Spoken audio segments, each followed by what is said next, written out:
नमस्कार दोस्तों, मैं बुद्ध विलास रैकवार। दोस्तों, जैसा कि इंजन ये हमारा जो था, ये इस इंजन में क्या दिक्कत आ रही है कि ये इंजन जो है स्टार्ट नहीं हो रहा।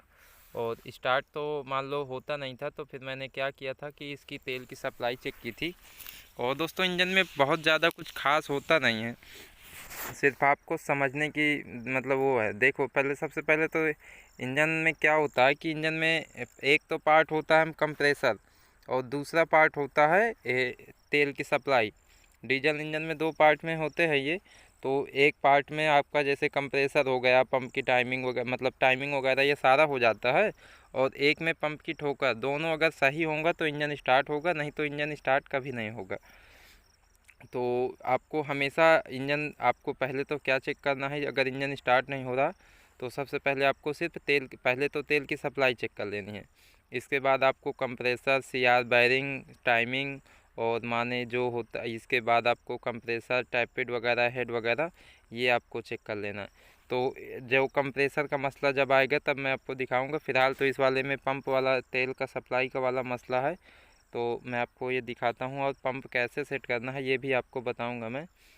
हालांकि इस वाले में मैं लोकल ही डालने वाला हूँ, ओरिजिनल नहीं लाए थे वो, उन्होंने कहा था लोकल ही डाल दो अभी, तो मैं लोकल ही डालने वाला हूँ। तो दोस्तों, पंप का क्या होता है, ये जो सिलाई होती है, ये पंप घिस जाती है धीरे धीरे।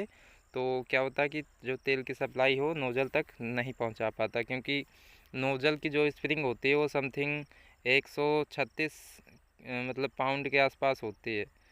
ज़्यादा प्रेशर होता है उसमें, 136 पाउंड के आसपास का होता है। मतलब प्रेशर हो, ताकत उसमें लगती है पंप को दबाने में। पंप में बहुत ताकत होती है। तो नोज़ल की स्प्रिंग जो होती है, आप कभी उसको हाथ से दबा ही नहीं सकते।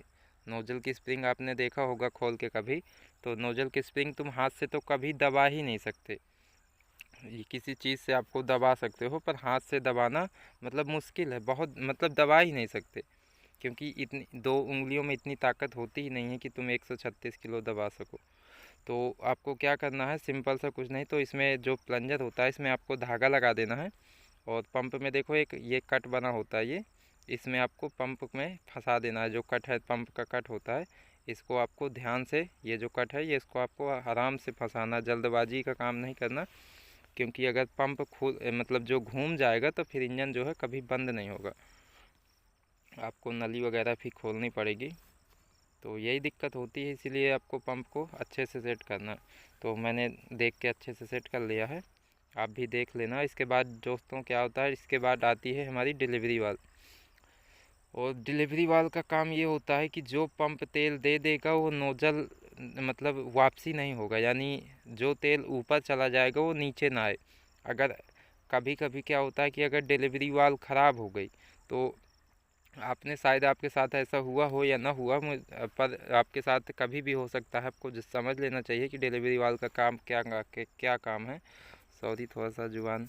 तो दोस्तों क्या होता है कि जैसे नोजल होता है, नोजल आप नोजल के नट ढीला कर देंगे तो क्या होगा कि नोजल का नट अगर ढीला कर देंगे तो तेल देगा। अगर नोजल का नट टाइट करेंगे तो जो तेल बंद हो जाएगा। तो समझ लेना, या तो पंप डाउन है या तो डिलीवरी वाल ख़राब है। तो हम इसको अब सेट करने वाले हैं दोस्तों। इसमें निशान होते हैं, आपको पता ही है। तो ये दोनों निशान आमने सामने ही रहेंगे, बराबर खांचे होते हैं इसके, और इसके बीच में एक निशान होता है जिससे आमने सामने आगे पीछे बराबर हो। तो चलिए मैं इसको आपको सेट करके दिखाता हूँ कैसे सेट रहेगा। आपको निशान अगर ना हो तो आप एक कोने से, एक एक साइड से एक साइड में मतलब सेट कर सकते हैं, कि जिससे घुमाने में लास्ट उसका एक तरफ भी लास्ट हो, दूसरी तरफ भी लास्ट हो। ऐसे होता है निशान का। मान लो निशान से होता है कि हमको अच्छे मतलब थोड़ा सा काम जल्दी हो जाता है, पर आप बिना निशान के भी सेट कर सकते हैं।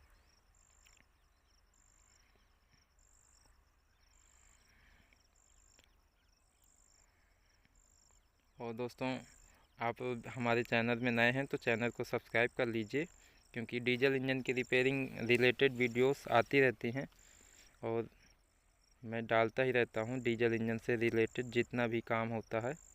अब दोस्तों, एक एक मसला और होता है, जो सिलाई होती है, इसको आपको कैसे सेट करना है।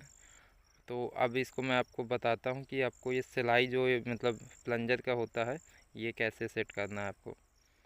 तो ये तो मान लो स्प्रिंग सीट हम डाल देते हैं, स्प्रिंग वगैरह, पर इसका जो कट होता है, आपने बहुत से कमेंट किए थे, हालांकि मैं एक वीडियो और बना चुका हूँ इसके बारे में, जो इसका कट है इसको कैसे सेट करना है। ये जो कट है ना, ये कट आप देख रहे हैं, इसको कैसे सेट करना है मैं ये भी आपको बिल्कुल ठीक से आप समझ लीजिएगा। अगर ये उल्टा सीध हो जाएगा तो क्या होगा कि तेल की सप्लाई जो है मतलब बंद नहीं होगा।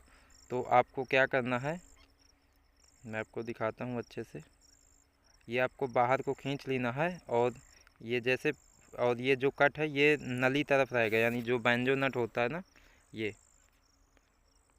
इसको पूरा बाहर खींचने के बाद, बाहर जिस तरफ मतलब यानी जिस तरफ हम ऐसे खोल देते हैं, जैसे मतलब इंजन चालू पोजीशन में, और इसके बाद जो गलारी में अच्छे से फंसा देना है इसको। थोड़ा सा टाइम लग सकता है, पर आप जल्दबाजी तो करिएगा ही मत, क्योंकि ये पंप है, अगर क्या बहुत सी दिक्कतें हो जाती हैं तुम्हारे साथ, फिर दिक्कत हो जाती है, फिर बंद करने में बहुत ज़्यादा दिक्कत आती है। मेरे साथ एक बार हुआ था, मैंने गलती से पंप शायद गलती से बंद किया था उल्टा, सो फिर इंजन स्टार्ट हो गया पर बंद नहीं हुआ, तो फिर मुझे काफ़ी दिक्कत आ गई, क्योंकि क्या होता है कि इंजन बंद नहीं होता, नली खोलनी पड़ती है। तो अक्सर भी मैं जब भी इंजन रिपेयर करता हूँ तो जो 19-22 का रिंच होता है, इंजन स्टार्ट करने के पहले ही मैं अपने पास ही रख लेता हूँ, कि शायद कभी न कभी गलती हो ही जाती है तो इंजन हम बंद कर सकें। हालांकि मैं चेक कर लेता हूँ जब भी इंजन जो रिपेयर करने के बाद तेल की सप्लाई, जैसे एयर वगैरह हम निकालते हैं तो हम क्या करते हैं, मैं चेक कर लेता हूँ कि तेल बंद हो रहा है कि नहीं। पर बहुत से इंजनों में हम चेक तो कर लेते हैं, पर क्या होता है कि ये जो रॉड आप देख रहे हैं, रॉड और गलारी का जो होता है ना, ये इसके दांते जो हैं ख़राब हो जाते हैं। तो जैसे हम इंजन बंद करते हैं तो दांते खिसक जाते हैं, तो इंजन जो है बंद नहीं होता।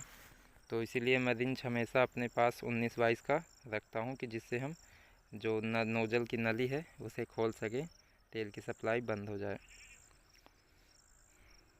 तो ये हमारा जो पंप है ये कंप्लीट हो चुका है।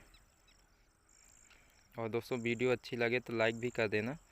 तो इसको हम अच्छे से अब इसको सेट करने वाले हैं, और इसके बाद एयर वगैरह सब निकालेंगे, आपको दिखाएंगे इंजन स्टार्ट करके।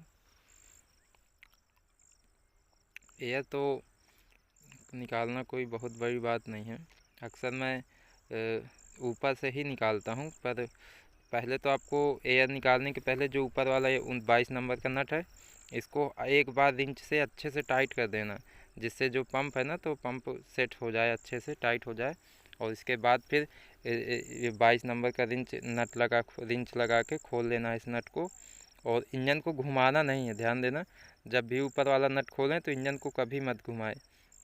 उससे होगा क्या कि जो है पंप है उसके घूमने के चांस बढ़ जाते हैं, और जब पंप घूम जाएगा तो फिर इंजन बंद नहीं होगा। बहुत ज़्यादा कुछ खास नहीं होता इंजनों में, सो बस आपको थोड़ा सा समझने की देरी है बस। जब आप समझ जाओगे तो फिर आपको कोई दिक्कत नहीं आएगी, सब आप आराम से इंजन यानी रिपेयर करना सीख जाओगे, कोई दिक्कत नहीं आएगी। तो इसकी मैं आपको ठोकर भी बता दूं कि जो ठोकर है कितनी होनी चाहिए। हालांकि जो नया पंप होता है उसकी ठोकर दूसरी होती है, और पुराना पंप होता है उसकी ठोकर दूसरी होती है।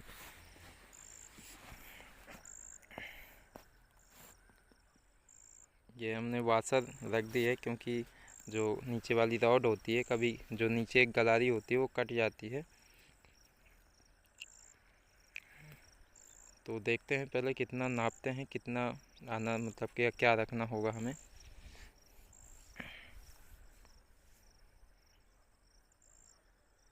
तो देख सकते हैं दोस्तों, ये जो पंप है हमारा लगभग 4 सिम, लगभग 2 या 3 सिम के आसपास दब रहा है। तो क्योंकि लोकल पंप है तो हम इतना ही रखेंगे, इसको इतना ही रखेंगे, क्योंकि लोकल पंप है, ठोकर थोड़ा सा ज़्यादा भी रहेगी तो कोई दिक्कत नहीं है। और इस रॉड को हमेशा नीचे करके आपको नापना है, ऊपर करके नहीं। तो इसके बाद हम इसको पूरा, इसको मैं सेट करने वाला हूँ पंप, और फिर आपको सब दिखाऊंगा कि इंजन कैसा चल रहा है। देखिए दोस्तों, 2 या 3 सिम का है तो इससे हमें कोई दिक्कत नहीं है, तो मैं जल्दी से तुरंत इसका जो नट है ये लगाने वाला, 2 या 3 है तो इससे कोई दिक्कत नहीं है। और जो प्रॉपर सेटिंग होती है वो भी मैं आपको दिखाऊंगा। तो मैं इसको सेट करता हूँ फिर आपको दिखाता हूँ।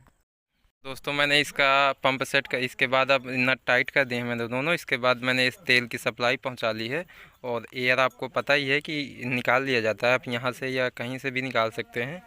और इसके बाद हमारा ये जो काम है, मैंने नली वगैरह पूरी लगा दी है। इसके बाद मैं आपको स्टार्ट करके दिखाता हूँ। इसके बाद दोस्तों मैं जो इसके स्टार्ट करके आपको दिखाता हूँ फिर।